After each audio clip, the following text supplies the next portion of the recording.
It's what you do for someone else. And affection is the little things you used to do that bring happiness in your relationship, that makes your spouse happy. The morning text, the usual calling, the little gift, the touch, the respect, the submissiveness. That is affection.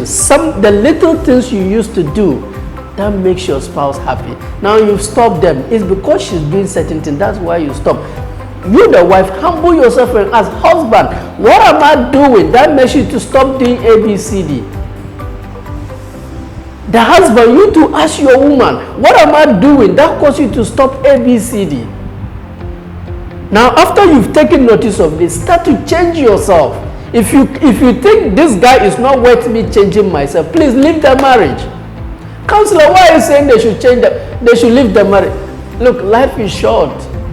Why should you are going to be in that relationship like hating each other, miserable, and you die? It just doesn't make sense. So the best is identify what am I doing that causes you to behave this way. Stop saying I am right, I have not done anything, he's the problem. How did you know that? How did you know that? In fact, the best couple I ever seen, this couple have been married for more than 60 years. And their secret is that when the husband made a mistake, or when the wife made a mistake, the husband will say that he is the problem. When the husband made a mistake, the wife will say, I am the problem. The husband will say, I'm sorry, I didn't do this. She said, no, it's not your fault, it's my fault. Like they are fighting to take the blame. The most miserable couple are those who refuse to accept blame. They think they are right, they are precious, they are doing their best, the other is the problem. Who told you that? Look, the only way to solve that issue, humble yourself, the husband and the wife. Husband, ask your wife, wifey, you were very good when I married you. Now you've changed. What have I done for you to be this way? I didn't mean that. What did I say to cause that? Yes, the first time you ask her, because of the hurt, she might not tell you. It's okay. Second time, she might not tell you. Third time, you might not tell you because she's still hurt and she's afraid she'll say something that will hurt you. Just give her time. A week or two, she'll start to tell you the thing. Then you write them. But if you're fortunate and it's a woman who can easily speak, most women cannot just speak like that. When she's too hurt, it will take her time to open up. But if you are fortunate and she's the type who don't keep things, she'll open up for you. And once your husband lets you know it's because of your ABCD that is making me behave this way, start working on changing it. It will take time for you to completely change, but let him see you. Let him see you are putting in some effort. Let her see like you are putting in some effort.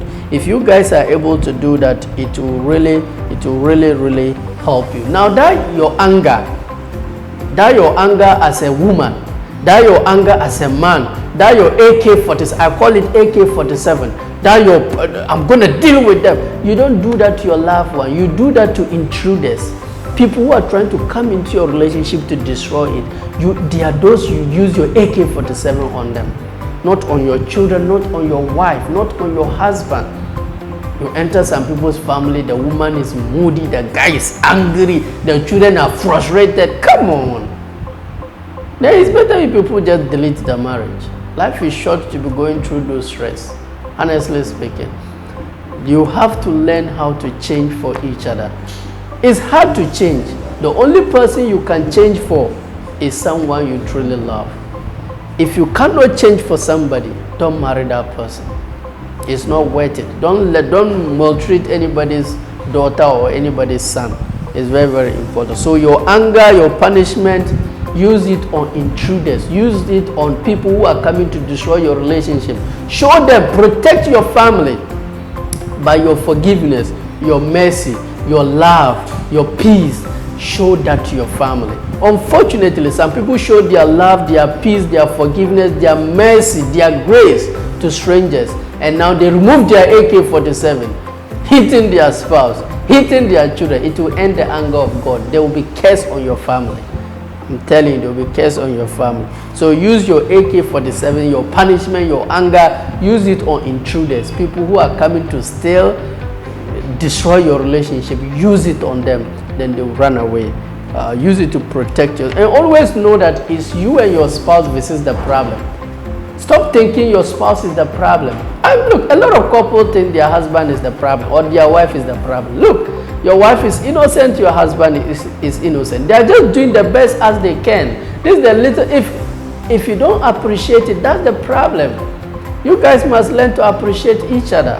It's very, very important. Your husband is not the problem, is not the enemy.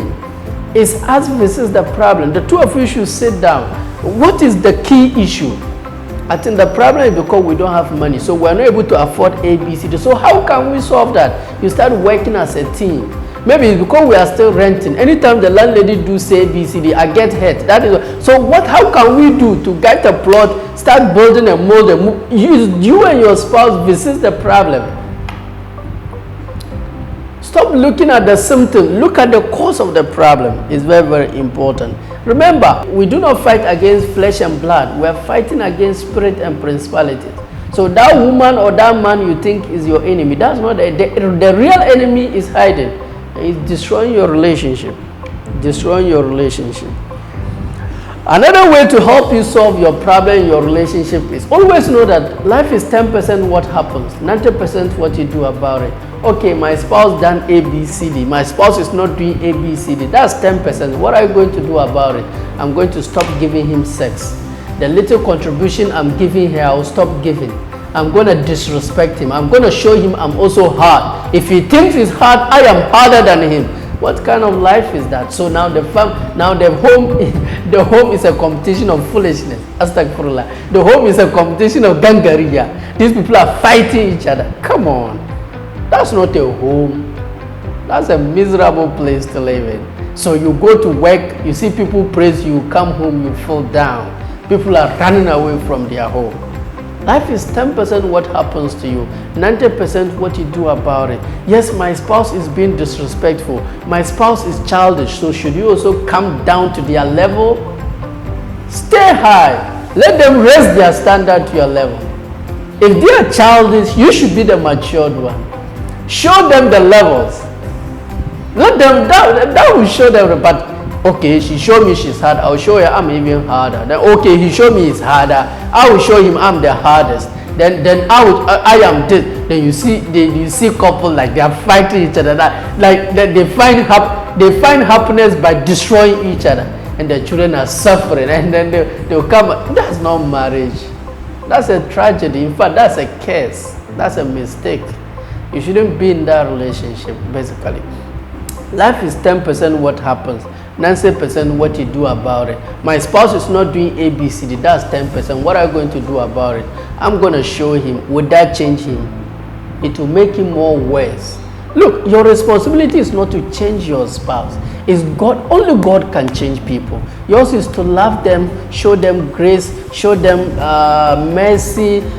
Expect your reward from Almighty God. Give your best 100% and expect 0% from your spouse. Look, sometimes it's not your spouse that is hurting, it's your expectations. You expect certain things, and if they are not able to do, expect from God. God is reliable, He's honest, He's truthful. God will give you wonderful. Let God fight your battles for you. Maybe it's the mother-in-law that is disturbed, maybe interfere in family. Let God fight your battle. The little resources you have, don't waste it. Focus on building a better future for yourself. I don't want to waste much time. Let me see the other point I have. Now, this is another thing you must know. What we do for each other before marriage is no indication of what we do after marriage. A lot of young couples will come, you say this, I'm getting married. The guy do me this, the guy treat me this, he do me this, he do me this. Look, what we do for each other before marriage is no indication of what we will do for each other after marriage. I'm telling you, most of the people in marriage, what they are happening is a shock for them, because that was not what they did for each other before the marriage. Look, only God can save us. At the end of the day, don't try to fix your spouse. Just do your best and expect your reward from Almighty God. Your spouse cannot reward you. They can only give you the best they can.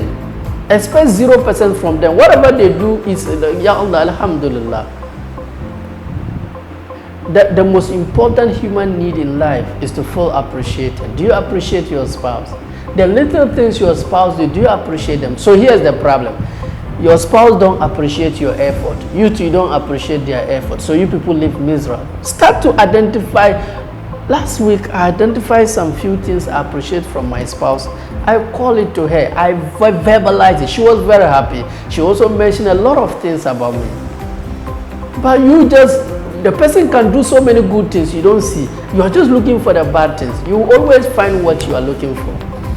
And now when you find the bad things, you also want to prove you are a bad person. Is that the purpose of marriage? Now this is another thing. Have peace with God, have peace with yourself, have peace with your family, and have peace with others. A lot of people are suffering in their relationship. The problem really is not in the marriage. They are not having peace with themselves. Look, if you don't have peace with God, if you don't have peace with yourself, how can you expect to have peace with others? There's nothing in marriage. You and your spouse bring things in the marriage. Marriage is empty. I'm going to get it. You are not getting nothing in marriage. Marriage is empty. The two people, what you bring is in the marriage. So if you are frustrated, he's frustrated. You bring what? Frustration. That's your marriage. That's your reality. Marriage is neutral. Marriage is neither bad or good. Marriage is more or less like a gun. Gun in the hand of armed robber, run away. Gun in the hand of a soldier is to protect you. Money in the hand of a bad person will do bad. Money in the hand of a good person, he will do good. So marriage is a neutral ground. The two people, what they bring in, determine what the marriage will be. So if you see some couple, you enjoy it. It's the two of them. They are peace with themselves. They are peace with Almighty God. They are peace with their spouse. You are frustrated. You are not happy with yourself. You bring that into the marriage. You meet the guy, he's frustrated. That's full of frustration. Then they will come out and write, marriage is the worst. Everybody should never get married. You are not normal. You are not normal. Marriage is neutral. So what you bring into the marriage is what you call marriage. It's very, very important. Now the other one is appreciation. As I said, the deepest human need is the need to feel appreciated. The deepest. This is psychological research work. This is a research work. The deepest human need is the need to feel appreciated. A lot of couples stop doing things to their spouse because their spouse don't appreciate the effort they are doing. Once you stop appreciating a person, forget it. I don't care who was once helping you. The reason why they stop is because you stop being appreciated. And I don't care who you stop helping. The reason why you stop helping them is because they don't appreciate the effort you are putting in.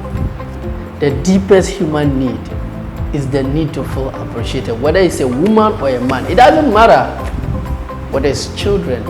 So identify people's effort. They say, honey, thank you.